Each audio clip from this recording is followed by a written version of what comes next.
السلام عليكم ورحمة الله وبركاته. عاملين ايه يا حبايبي؟ يا رب دايما تبقوا بخير. انا النهارده فين؟ انا النهارده في مول طيبة. بعمل ايه؟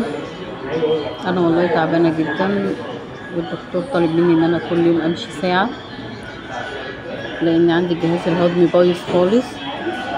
بس فانا اتمشيت شوية فجيت هنا مول طيبة عشان اكل واغير جو.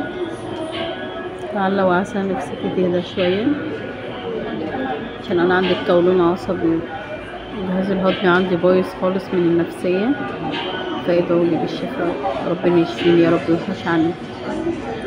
حبيت اخدكم معايا كده في الاجواء دي وانا لسه الاكل ما جاش، وانا قاعده اهو مستنيه الاكل يجيني. يا مسهل الحال يا رب، ادعولي ارجوكوا، ادعولي بالشفاء، ادعولي ربنا يشفيني ويوحش عني يا رب.